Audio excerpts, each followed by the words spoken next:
Math PM पे आपका स्वागत है। मैं हूं मोनू और आज हम लोग पढ़ेंगे प्रिज्म।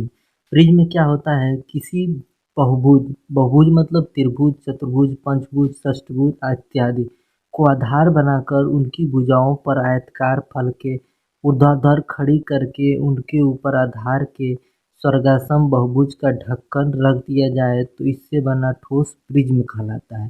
ये तो था किताबी भाषा। अब देहाती भाषा समझिए। जैसे कहने का मतलब होता है कि जो हमारा आधार रहता है, जैसा हमारा फर्श रहता है, छत भी वैसा ही होना चाहिए और उसी आधार को ही मानकर उसी प्रकार की दीवार उठाकर वैसा ही छत ढाल देने से हमारा प्रिज्म कहलाता है। वो आधार चाहे त्रिभुज जैसा हो, जैसे जिसकी तीन भुजा होती है उसे त्रिभुज कहते हैं, ठीक। तो त्रिभुज सा आधार बना के ऊपर भी वैसा ही बना दिया जाए तो उसे प्रिज्म कहते हैं। आधार आपका कोई सा भी हो, चाहे त्रिभुज हो या चतुर्भुज हो या तो पंचभुज हो या तो षष्ठभुज हो या तो षष्ठम भुज हो या अष्टम भुज हो या नवम भुज हो या दसम भुज हो, उससे हमसे नहीं मतलब। ये कोई सा भी आधार हो सकता है। प्रिज्म में बस यही जानना है कि आपका जैसा आधार रहेगा, नीचे का जैसा सतह रहेगा, ऊपर छत भी आपका वैसा ही रहेगा और उसी प्रकार की दीवारें उठी रहती हैं। तो क्या क्या समझा आपने? प्रिज्म उसे कहते हैं जैसा आपका आधार हो, छत भी आपका वैसा ही रहेगा और उसी प्रकार की दीवारें उठ जाएंगी, उसी को हम लोग प्रिज्म कहते हैं। प्रिज्म में आपका त्रिभुज भी आधार हो सकता है, चतुर्भुज भी हो सकता है, पंचभुज भी हो सकता है और षष्ठभुज भी होता है। आइए अब हम समझते हैं कि फार्स पलकें या सभी फार्स पलकें क्या होती है। फार्स पलकें वो होती है आधार में भुजाओं की संख्या ही फार्स पलकें होती है। फार्स पलकें मतलब क्या होता है, ये आपकी जो आधार की भुजाएं हैं, आधार आपका त्रिभुज है, त्रिभुज में कितनी भुजा है, एक भुजा, दो भुजा, तीन भुजा है, इसी को हम लोग भुजा कहते हैं, ठीक। अब फलक क्या क्या मतलब है? फलक का मतलब ये जो उठा हुआ है दीवार। जैसे आप ये एक कमरा है, कमरा के चारों ओर कमरे की जो चारों दीवार होती है उसे हम लोग फार्स पलके कहते हैं, ठीक है। आइए नीचे हम दिखाते हैं कि फार्स पलके किन्हें कहते हैं, ठीक है। जैसे मान लीजिए एक त्रिभुज बना है, त्रिभुज का ये जो दीवार है, एक दीवार, दो दीवार, तीन दीवार, इसे ही हम लोग फार्स पलके कहते हैं। और सभी फार्स पलके क्या होती है, उस तीनों दीवारों को मान लीजिए और नीचे जो फर्श है उसको भी मानिए, ऊपर जो छत है उसको भी मानिए, वही हमारा सभी फार्स पलके कहलाती हैं।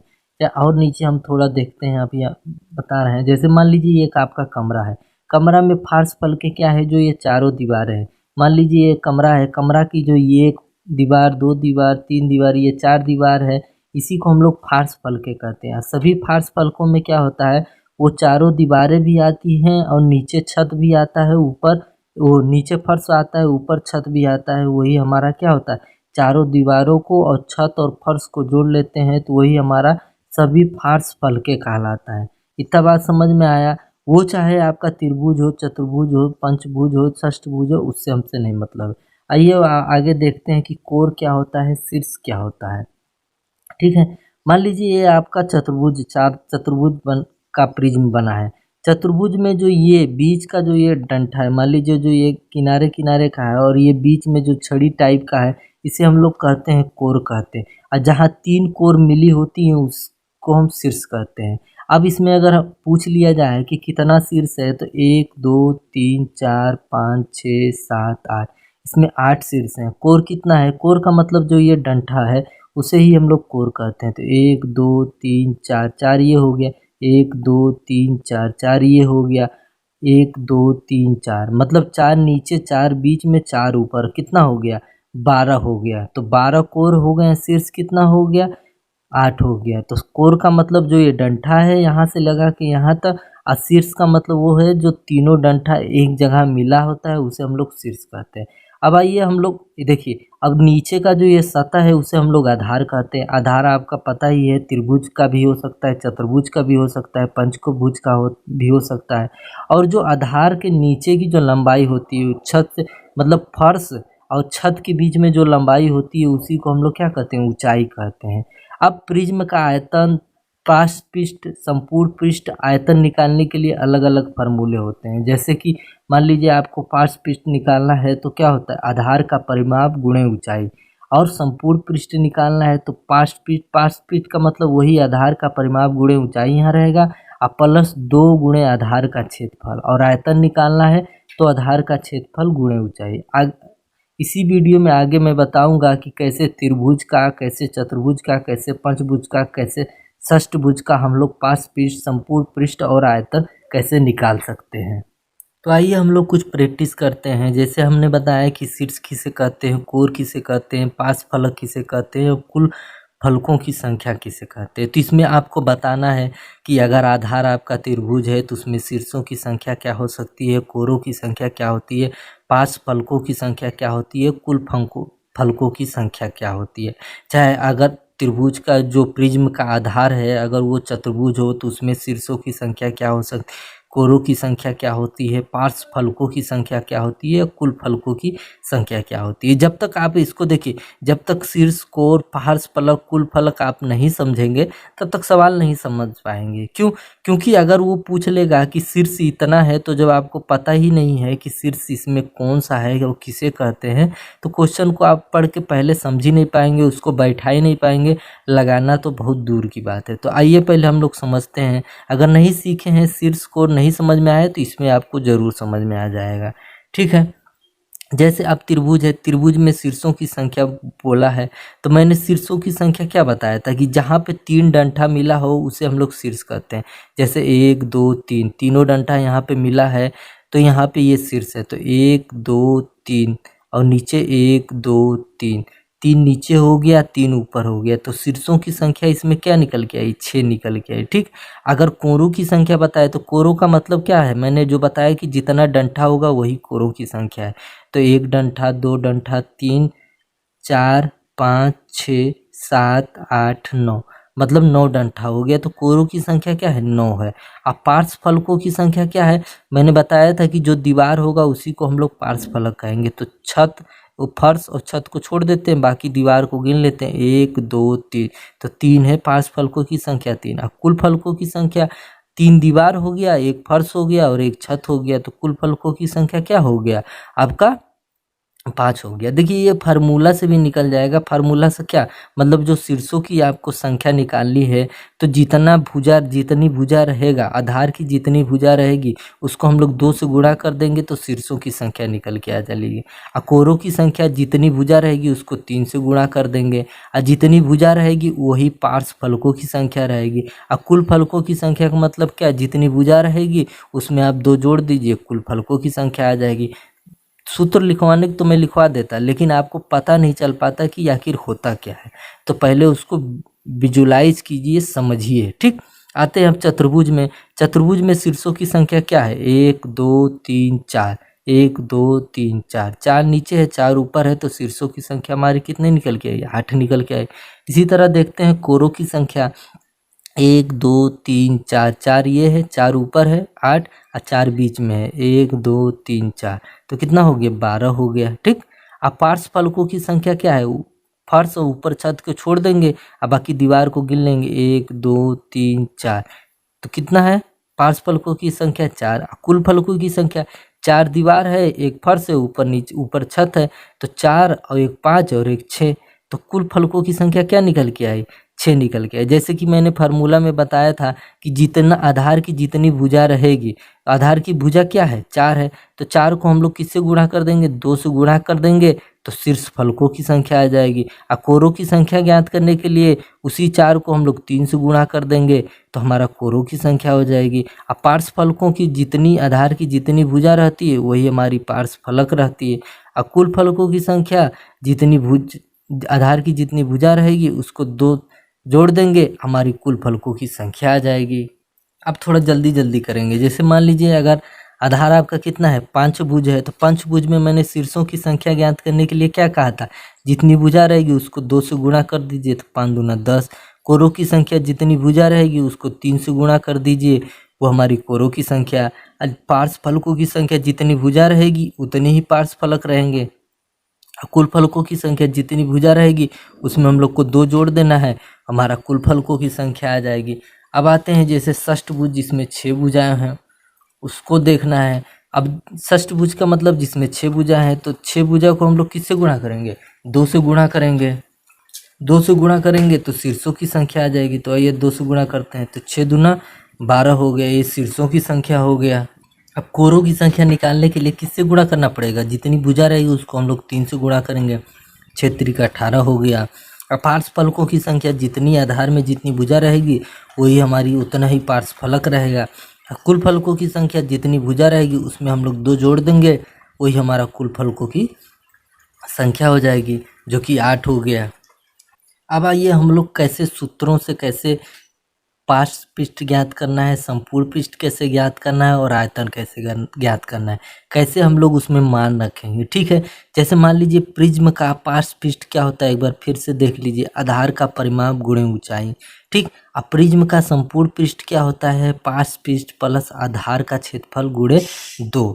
प्रिज्म का आयतन क्या होता है, आधार का क्षेत्रफल गुणे ऊंचाई।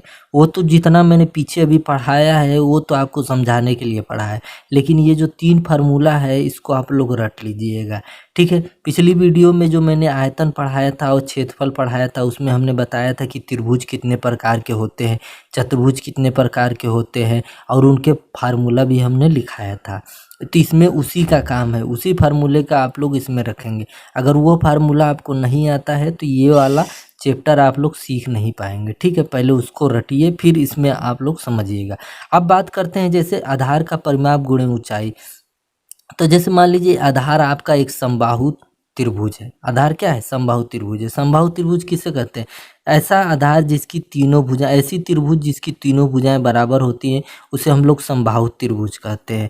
वो आधार चाहे आपका समबाहु त्रिभुज हो सकता है, विषमबाहु त्रिभुज हो सकता है और समकोण त्रिभुज भी हो सकता है। अगर मान लीजिए आपका दे दे कि समबाहु त्रिभुज है आधार, तो आप लोग को पार्श्व पृष्ठ, संपूर्ण पृष्ठ और आयतन कैसे निकालना है, आइए अब हम लोग उसको सीखते हैं। जैसे पार्श्व पृष्ठ इसका निकालना है तो मैंने बताया था कि पार्श्व पृष्ठ का फार्मूला क्या होता है, आधार का परिमाप गुणे ऊंचाई होता है।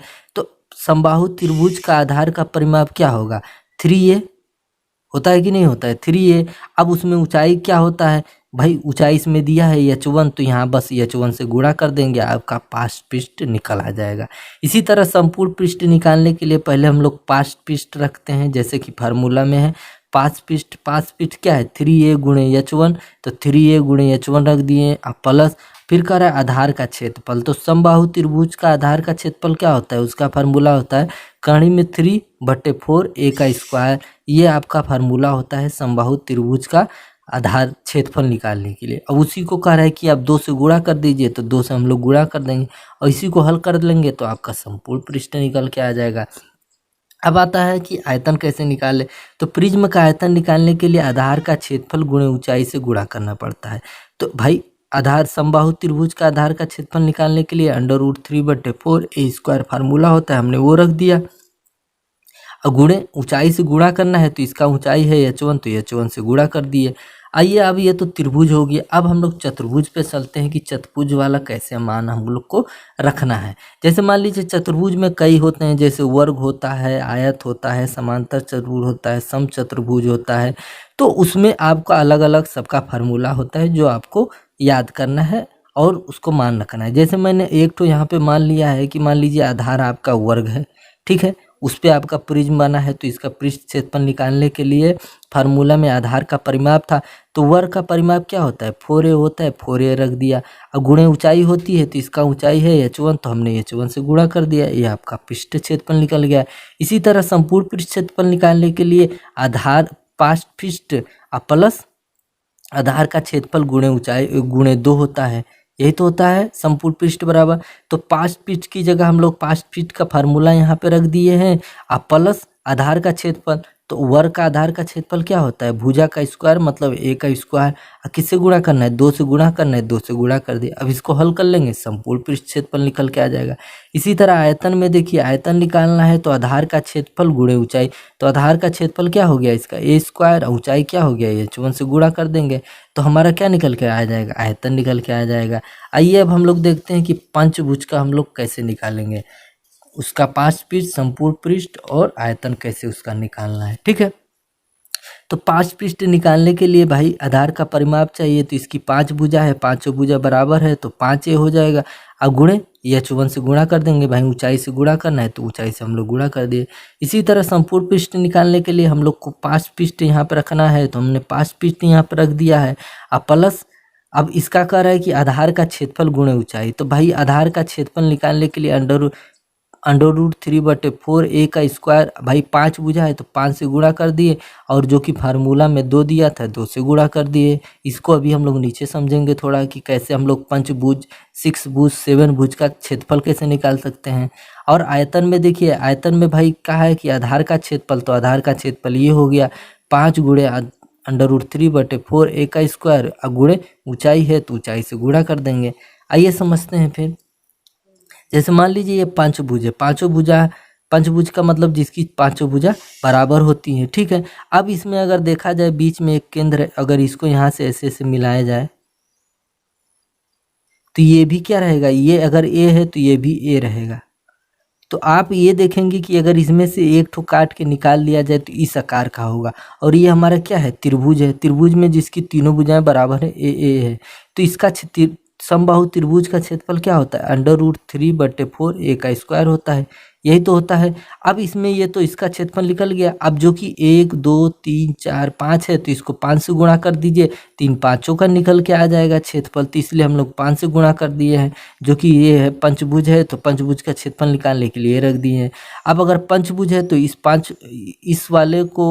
इस वाले से 5 से गुणा कर दीजिए। अगर षष्ठभुज है तो इस वाले को 6 से गुणा कर दीजिए, तो षष्ठभुज का क्षेत्रफल निकल के आ जाएगा। इसी तरह अगर षष्ठ 7 भुजा है तो 7 से गुणा कर देंगे, किससे, इससे गुणा कर देंगे, तो हमारा उसका क्षेत्रफल निकल के चला आ जाएगा। तो यहाँ तक था, इसको समझाएं। अब आते हैं हम लोग क्वेश्चन को कैसे लगाना है और कैसे लगता है। क्वेश्चन कह रहा है कि त्रिभुजीय आधार वाले प्रिज्म की ऊंचाई 15 सेमी और आधार की सभी भुजाएं 6 सेमी माप की हो तो प्रिज्म का पार्श्व पृष्ठ, संपूर्ण पृष्ठ, आयतन ज्ञात कीजिए।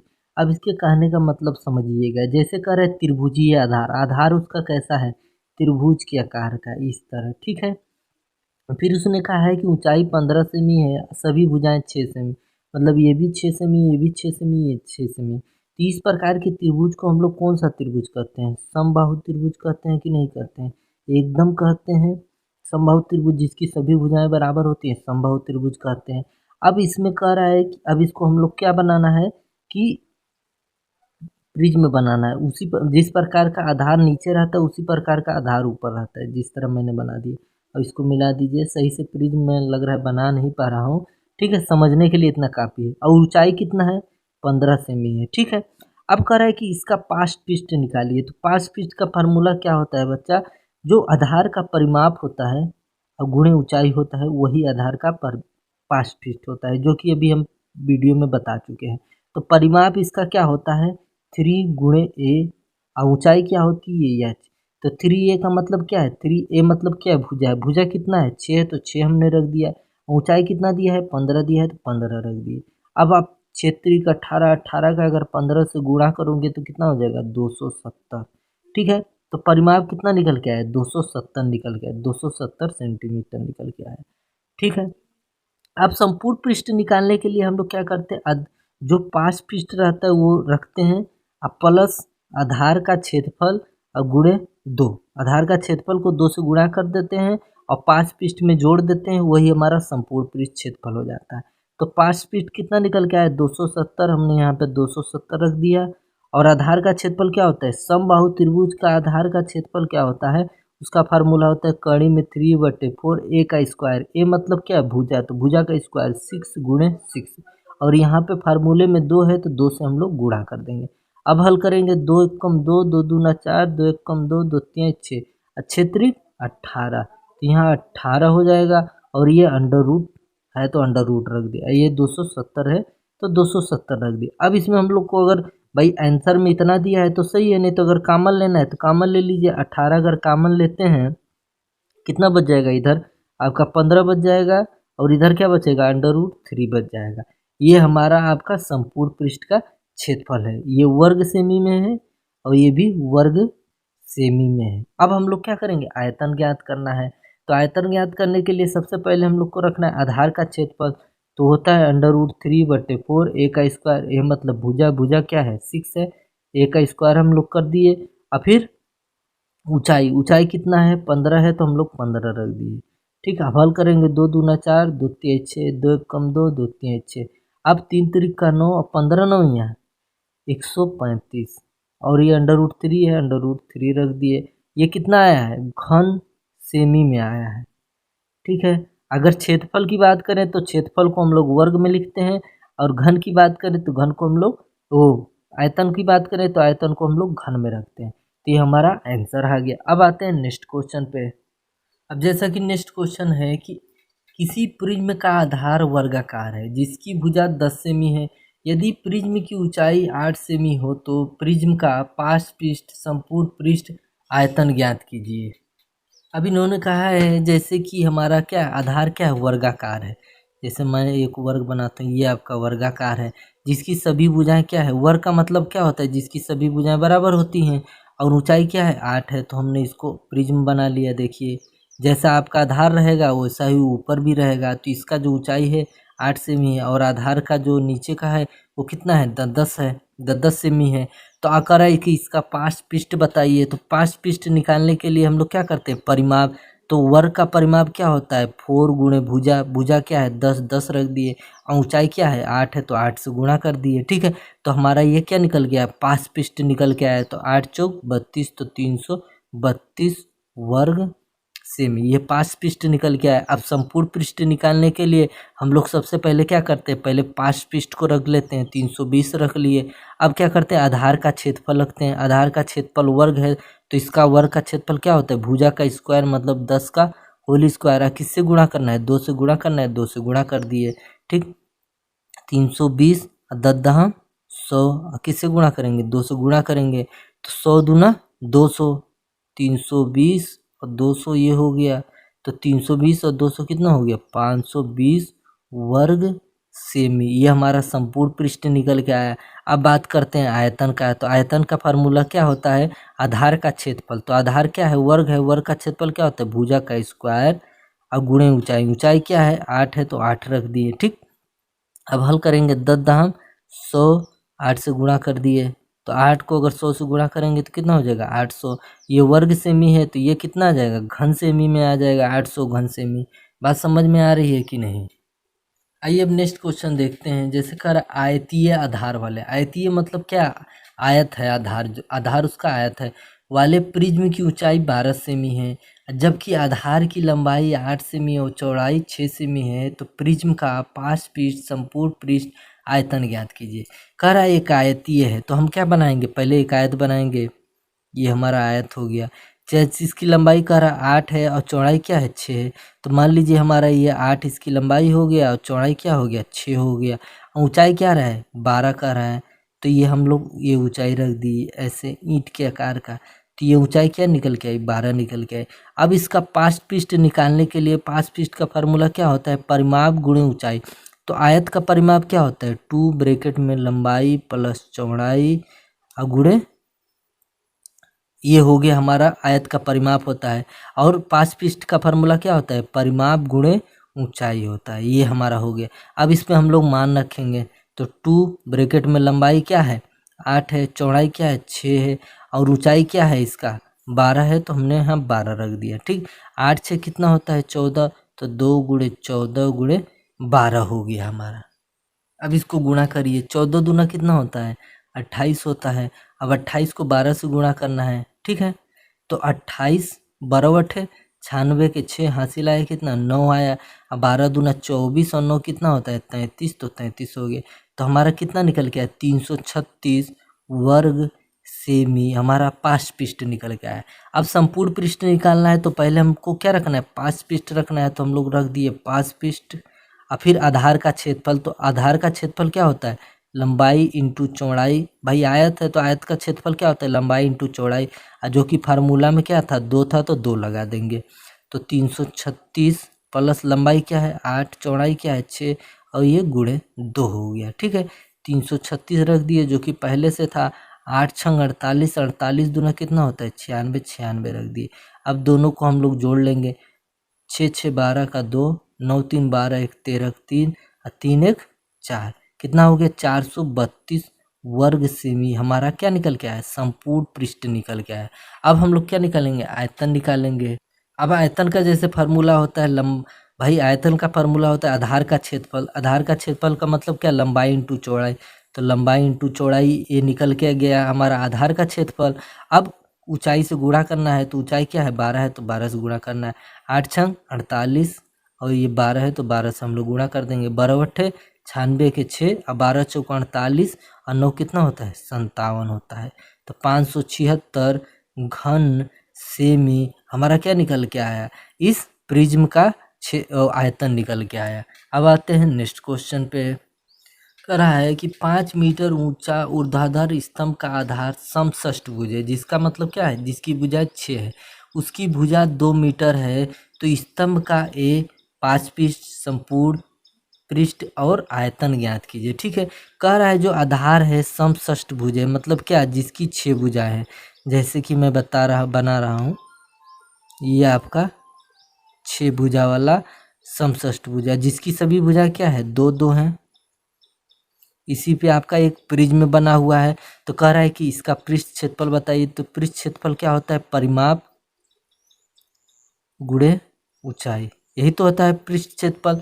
तो भाई इसका परिमाप निकालने के लिए हम लोग क्या करेंगे, भुजा को 6 से गुणा करेंगे, क्योंकि 6 भुजा है, तो भुजा है 2, तो 2 को हम लोग को 6 से गुणा करना पड़ेगा। और ऊंचा फिर ये परिमाप निकल गया। और ऊंचाई क्या है, ऊंचाई इसमें 2 मीटर, ऊंचाई आपका 5 मीटर दिया है, तो हम लोग यहाँ 5 रख देंगे। अब हल कर देंगे, 6 दूना 12, 12 पंचे कितना होता है, 6 दूना 12, 12 पंचे 60, 60 वर्ग सेमी हमारा क्या निकल के आया, 5 पृष्ठ निकल के आया। इसी तरह संपूर्ण पृष्ठ निकालने के लिए सबसे पहले हम लोग रखेंगे 5 पृष्ठ, ये हो गया। उसके बाद आधार का क्षेत्रफल गुणे ऊंचाई, आधार का क्षेत्रफल गुणे 2, आधार का क्षेत्रफल और गुणे 2, ये हमारा संपूर्ण पृष्ठ का क्षेत्रफल है। तो 60। अब इसका मैंने बताया था कि कड़ी में 3/4 ए स्क्वायर रखते हैं और जितनी भुजा रहता है उससे गुणा करते हैं। तो इसमें कितनी भुजा है, 6 है, तो 6 से गुणा करते हैं, तो हमारा इसका क्षेत्रफल निकल के चला आएगा।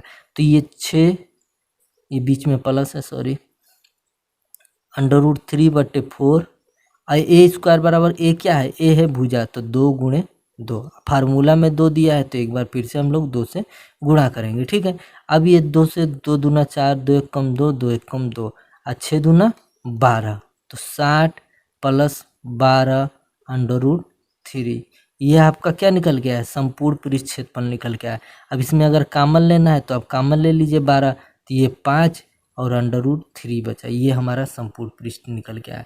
अब इसके आयतन की बात करें तो आयतन क्या होता है, आधार का क्षेत्रफल। तो आधार का क्षेत्रफल का फार्मूला क्या है, यही है 6 √3/4 ए स्क्वायर, ए क्या है 2 गुणे 2, भाई इसकी भुजा 2 है, तो 2 गुणे 2 स्क्वायर है, तो 2 बार लिख दिए। और इसकी ऊंचाई कितनी है 5 है, तो हम यहाँ पे रख देंगे 5, ये हमारा आयतन का फार्मूला है। इन 2 से ये 4 कट गया। अब क्या, 6 पंचे 30, 30 रख दिए, और ये √3 था तो 3 रख दिए। इतना घन सेमी उस समषष्ठभुज का आयतन निकल गया है। देखिए कितना आसान है। आइए अब नेक्स्ट क्वेश्चन देखते हैं। एक बांध 100 मीटर लंबा है, बांध का आधार 12 मीटर तथा ऊपर की चौड़ाई 8 मीटर है।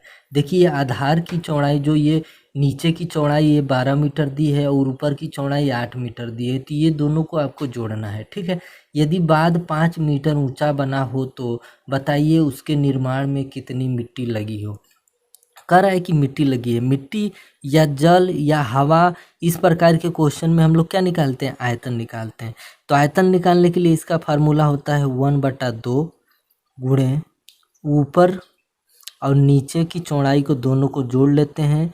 उसके बाद हम लोग क्या करते हैं, लंबा या ऊंचा से गुणा करते हैं। अगर इसमें गहराई दिया है तो गहराई से आप गुणा कर लीजिए। ठीक है, तो आइए अब इसको हल करते हैं। तो 1/2, ऊपर की चौड़ाई कितना दिया है 8 मीटर, तो 8 रख दिए हैं, और नीचे की चौड़ाई दिया है 12, तो 12 रख दिए हैं। इसका लंबा कितना है 100 मीटर लंबा है, 100 मीटर लंबा से गुणा कर देंगे। ऊंचाई कितना है 5 है, तो 5 मीटर से हम लोग गुणा कर देंगे। ठीक है, तो 1/2, अब 12 8 कितना होता है 20, तो 20 रख दिए, और ये 100 और ये गुणे 5 काटेंगे, 2 एक कम 2 एक, 2 एक कम 2, तो ये हो गया 10। अब गुणा कर लेंगे, 5 का 5 डबल 0 और 1 0, तो कितना है 3 0, तो कितना है 5000 घन मीटर हमारी मिट्टी की ज़रूरत पड़ेगी, जो कि हमारा आंसर हो गया। जैसा कि हमारा ये आंसर हो गया 5000 घन मीटर। घन मीटर का मतलब क्या समझते हैं आप, क्या घन मीटर होता है? जैसे कि मतलब ये आपका 1-1 मीटर का घन, ये हमारा जिसकी सभी भुजाएं क्या है 1-1 मीटर है। 1-1 मीटर का जो डब्बा है जिसे हम लोग घन कहते हैं, घन का आप पढ़े होंगे तो घन क्या होता है, जिसकी सभी भुजाएं बराबर होती हैं, उसी को हम लोग घन कहते हैं। घन और घन आप जो पढ़े होंगे, तो इतना मतलब 1-1 मीटर का जो ये डब्बा बना है, इतना मीटर कितना, ये 5000 डब्बा जो है मिट्टी लाएंगे, उतनी मिट्टी की जरूरत पड़ेगी, इसके कहने का मतलब है। तो आइए अब हम लोग नेक्स्ट क्वेश्चन देखते हैं। जैसे कह रहा है कि एक नहर की तली में चौड़ाई 6 मीटर, ऊपरी चौड़ाई 8 मीटर और उसकी गहराई 5 मीटर है। यदि नहर की लंबाई 500 मीटर हो तो उसमें कुल कितना पानी समा सकता है? ठीक है, कह रहा है नहर की जो तली की चौड़ाई है 6 मीटर है, ऊपरी चौड़ाई है 8 मीटर है, इसकी गहराई 5 मीटर है और इसकी लंबाई 500 मीटर है। हमने कहा है कि तली की चौड़ाई और ऊपरी चौड़ाई को हम लोग क्या करते हैं, जोड़ लेते हैं। तो सबसे पहले हम क्या करेंगे, 1/2 जो कि फार्मूले में होता है, इन दोनों को हम लोग को जोड़ना है। 6 + 8 ऊपरी चौड़ाई और नीचे की चौड़ाई को जोड़ लेंगे, फिर गुणे किससे गुणा करेंगे, 5 से, और लंबाई से गुणा कर देंगे 500 से। ठीक है, 1/2, 8 से कितना होता है 14 का 14 लिख दिए, 5 गुणे ये 500 हो गया, 2 से भाग दिए, 2 7 14, 7 5 कितना होता है 35, 5 से गुणा करेंगे, 5 25 और 5 3 15 और 2 17, और ये डबल जीरो था तो डबल जीरो बढ़ा दिए, तो 17,500 घन मीटर पानी की जरूरत, पानी उसमें समा सकता है। अब नेक्स्ट क्वेश्चन है कि एक नदी तली में 100 मीटर तथा ऊपर 120 मीटर चौड़ी है, उसकी गहराई 25 मीटर हो तो उसके 200 मीटर लंबाई तक कितना पानी है? कह रहा है कि तली में 100 मीटर चौड़ी है और ऊपर 120 मीटर चौड़ी है, गहराई उसकी 25 मीटर है, जिसे हम लोग क्या कहते हैं, ऊंचाई कहते हैं, और लंबाई उसकी 200 मीटर है। तो आपको इस क्वेश्चन को खुद को लगाना है। ठीक है, जैसे कि मैंने ऑप्शन दे दिया, ए है 56, बी है 55, सी है 57 और डी है 50, और सबके आगे कितना, पीछे कितना, 4 जीरो है। ठीक है, इन चारों में से एक आपका उत्तर है। आप सवाल लगा के जो आपका उत्तर है तो कमेंट बॉक्स में ज़रूर बताइए, और यहाँ तक वीडियो देखने के लिए और यहाँ तक पहुँचने के लिए आपका बहुत बहुत धन्यवाद। अब मिलते हैं नेक्स्ट वीडियो में।